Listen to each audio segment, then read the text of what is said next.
they need to watch this video about 15 times. It's how I started. We were in a market of like $250,000. It's over $27 million in my career. So premium numbers, learn the product, learn your scripts, and role play, and all the things that I mentioned might be a good hack for you.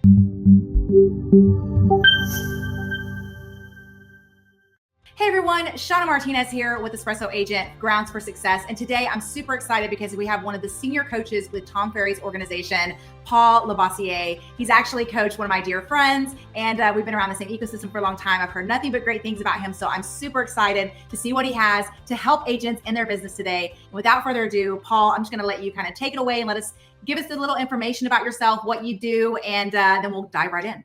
Okay, well, I was in law enforcement for early in my career. Oh. At that point, I wanted to make money.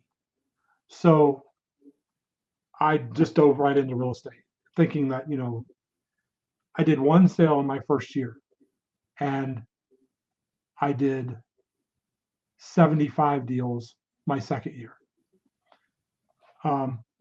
In regard to Espresso Agent, I think it's very important to know the product and take the time to learn the product, because there is a little bit of learning curve. My wife is a real estate agent, and I'm feeding the leads to her. And we have a small market, about 14,000 people. It is vacation oriented. We got 9 golf courses within. Where are you located? I'm located in Crossville, Tennessee. Okay. Some agents call 3 or 4 times. Mm-hmm. But 80% of the sales are from the 5th through 12th callback to that same client. So many people give up too early. Once you learn the system, start using it. The third point about this is learn what to say. Yeah. There's so much, and with Tom Ferry, there's not much content on role playing. And I don't know if you ever went to one of Tom or Mike Ferry's productivity schools with Matthew Ferry.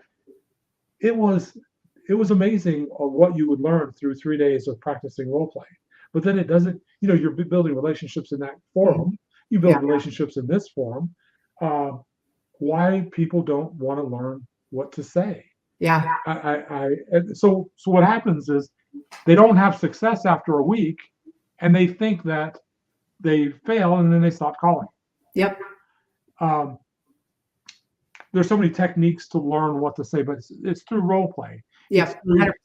Chanting your scripts out loud every morning. Now we're talking about the for sale by owner and expired. Mm-hmm. Obviously, the pre-qualifying prior to the appointment, right? Yeah. They're usually the same couple of objections. So I started working expireds and for sale by owners very heavily when I was challenged to the 100 listing appointment challenge 6.5 years ago by Tom Ferry. And I just got thrown in, like nobody said this is how you do it, which is why I lead up a group now of about 4,000 agents, teaching them how to do the 100 listing appointment challenge and be successful. But one of the biggest things that I always tell everyone is I had role play partners every day of the week, and we would jump on calls and we would role play with each other. But what I found out was you're getting the same 3 or 4 objections from every different lead source. And if you can overcome those objections, you sound way more confident on the phone, and you can capture their attention, and they'll continue to talk to you because you sound different than all the other agents that are calling them. Sure. They're going to take it off the market. They're going to relist it with their other agent. Yep. They are going to take you charge. That's right. That's exactly right. Yep. So we're going to paint the house. Mm-hmm. All sorts of things, but we're not making the call for any other reason other than making an appointment. Yep.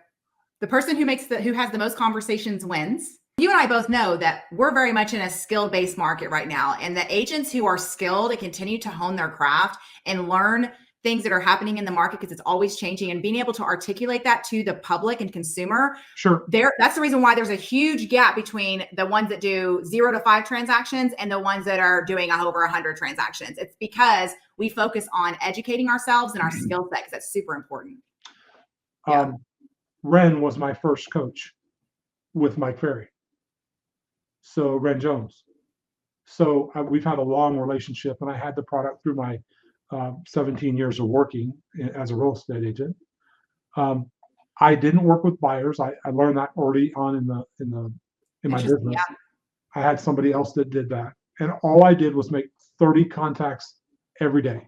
So that was your goal. Was that your 30 contacts every day? or you don't leave until you get those 30 contacts. Now, either you booked an appointment, or I went home, right? Or I continued on if I wanted to, right? Yeah. But that's But so you're committed to doing the 30 contacts every day. every single day. So I'm very interested in finding out how you went from one transaction the first year to 75, because you had to have changed habits and things that you focused on and skill set.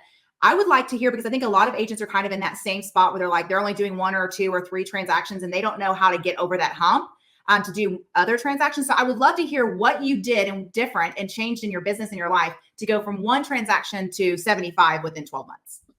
I spent my first year learning.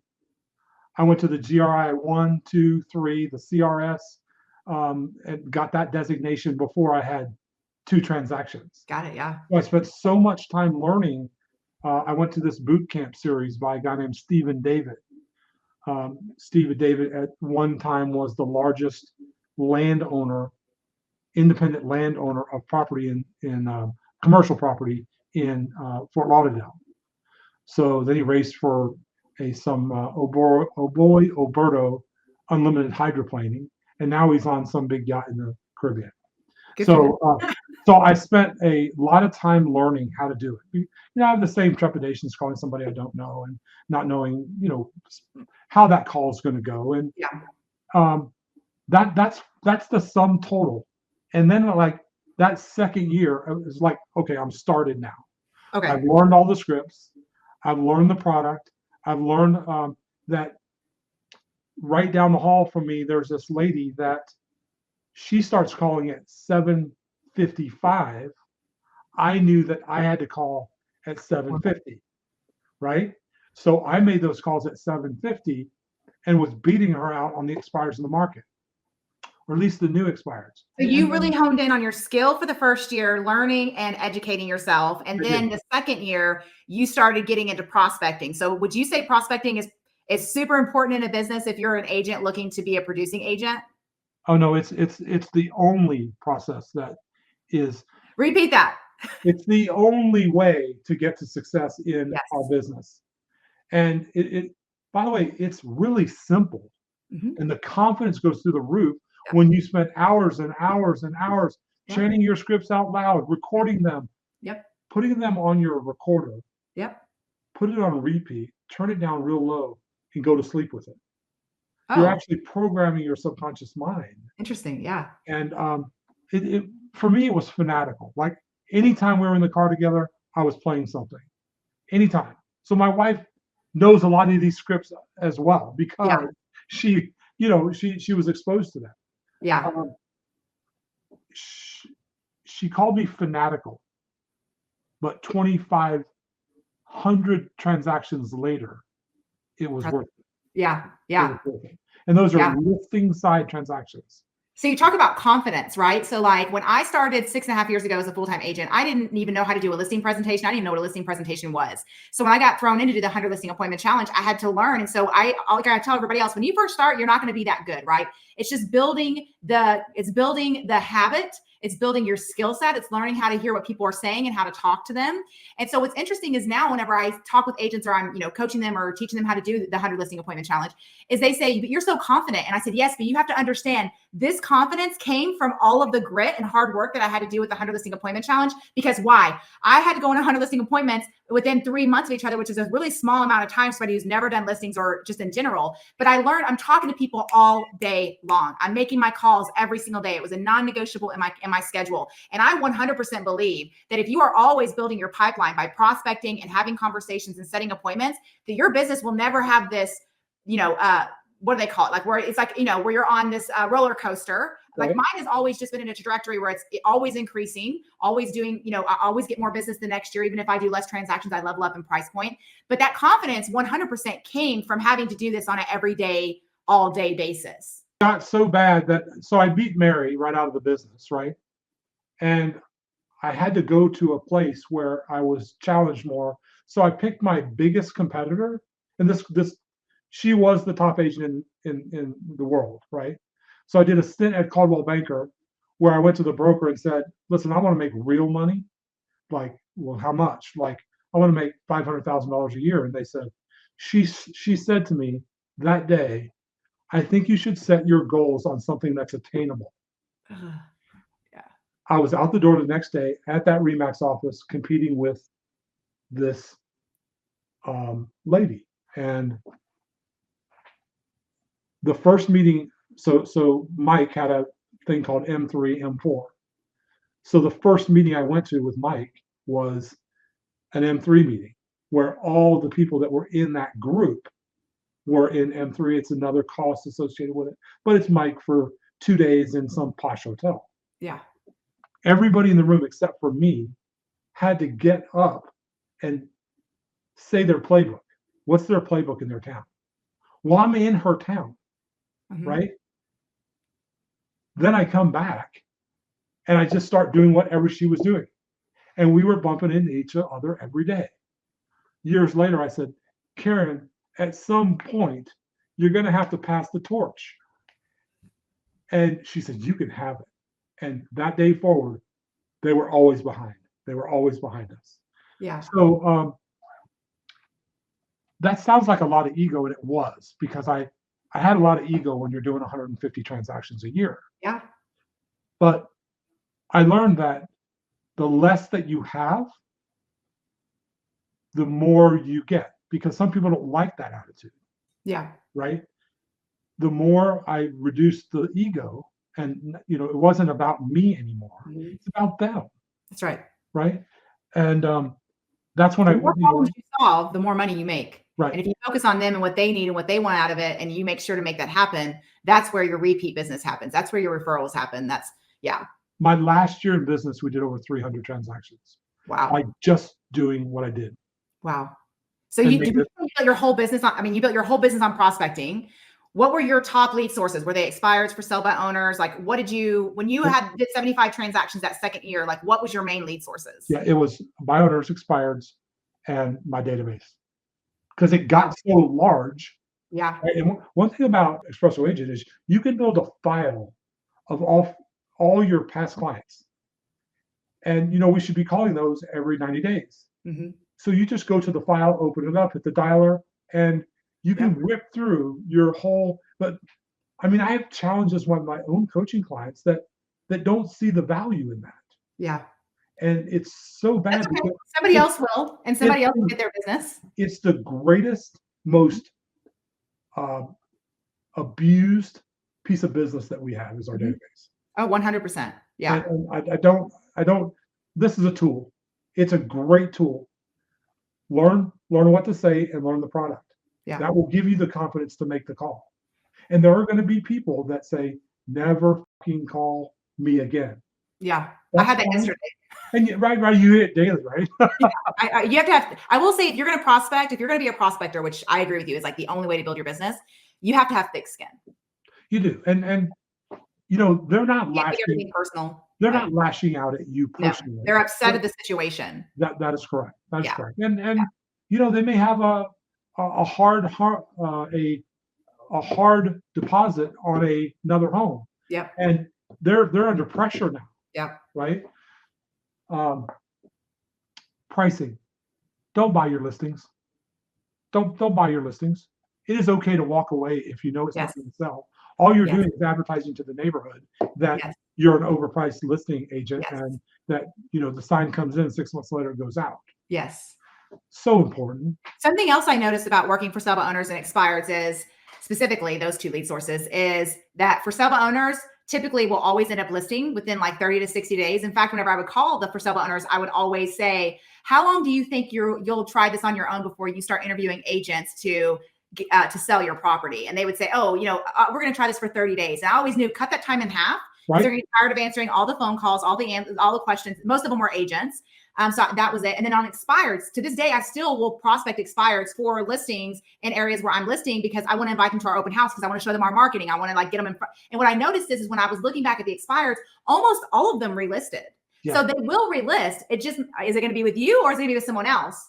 And I think you hit the nail on the head when you talked about follow-up and the lack of follow-up. So I am guilty of lack of follow-up and the amount of business I've missed out on for lack of follow-up. So is everybody on this call. Astronomical. So question for you, what is your advice for people or tips and tricks or best practices for making sure that you follow up? Because Ryan Serhant says he follows up until they die. They either list or they die. And so my question for you is how do you stay on top of the follow-up when you have so many to follow up with? It's 9 to 11, right? In prospecting. And then it's 2 hours a day just doing the follow-up. You will catch up. But God, that seems like a lot of making phone calls. Oh yeah, it is a lot of making phone calls. I have an agent using this product his name is, you might know him.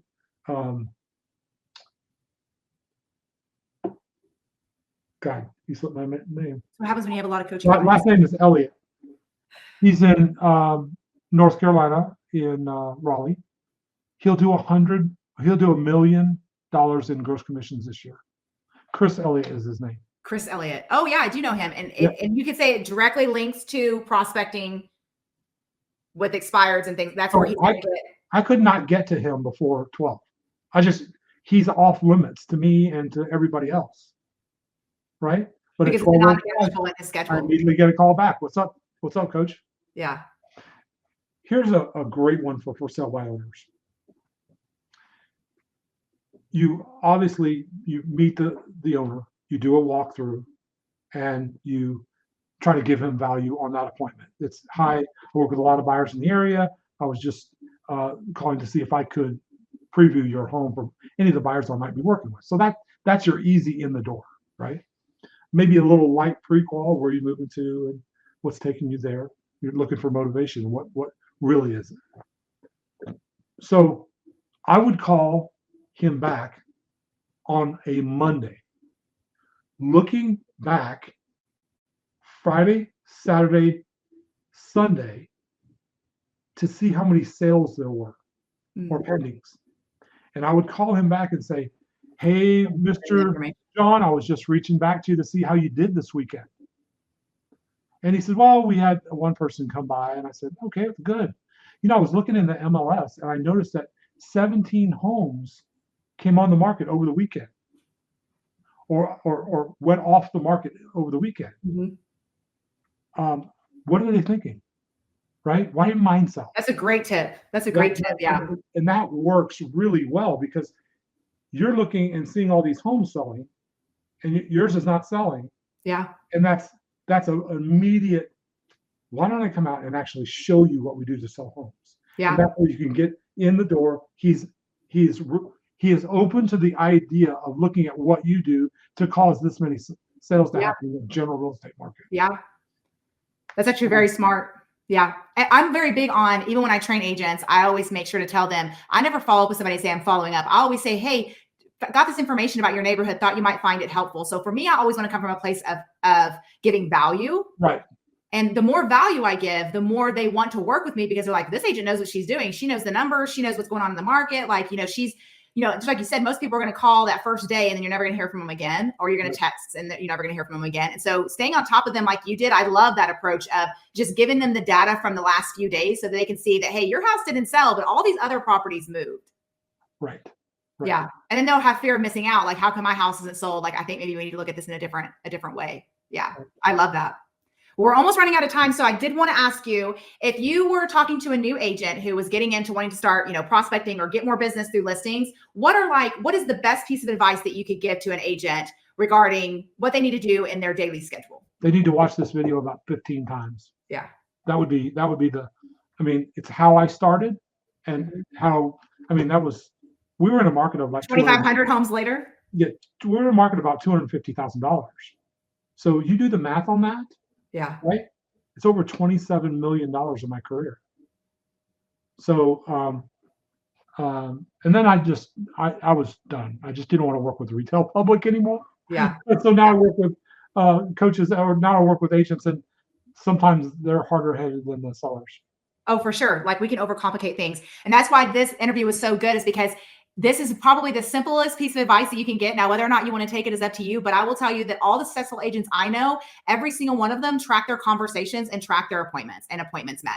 And so that's a great metric to look at. So having Espresso Agent and having the data gives you so many opportunities, because we are in a business that is 100% a numbers game. And you're getting so many opportunities with Espresso Agent using the neighborhood search and the expireds and the off markets and the canceled. And even more so now, Espresso Agent's partnered with listingleads.com. And I can personally attest that we are using that in our business, and it is working. We're getting hand holders or hand raisers, and we will be following up and staying in touch with those people, because my goal is to not let any more business fall through the cracks because of lack of follow-up. Did you do you use the email addresses in what you market? Yes. So I didn't have email addresses way back then. You know, you could still get into the auto exec bat file in a computer back then. So we mail, we'll text, we'll email, and we basically just do whatever Listing Leads tells us to do for the day. Right. Do it and send it out. And it's interesting because yesterday we sent one out, and everyone was raising their hand saying, yes, if I could sell my house for this price. So if you haven't looked into that lead source for listings, I highly recommend doing it. It takes all the guesswork out of what you're having to do every single day. It literally tells you, send this email or send this text message to these people. It'll give you the source of where you need to be sending it, how many people. And so it makes it super simple for agents to prospect, because I am just like Paul. I think prospecting is the number one important thing in your business if you actually want to be successful. So there's I was talking to Jimmy Mackin about this, and he says, what do you need more of? I said, we need more systems within Listing Leads. And he said, what do you mean by systems? I said, we need a playbook start to finish. Right. And so now you're starting to see some of those. Yeah. They just rolled out videos today. So now I haven't logged in today yet, but they now are having videos inside there, which is great, because I love everything video. Okay. Yeah. So premium numbers, learn the product, learn your scripts. Yep. Learn your scripts. Get 100%. fanatical about your scripts and role play and all the things that I mentioned might be a good hack for you. Yeah, that is great advice. Hopefully you'll take it. Hopefully you will use this in your business so that you can be successful as well. But I'm Shawna Martinez, and thanks for attending our Espresso Agent Grounds for Success today. Thank you, Shawna. I appreciate you.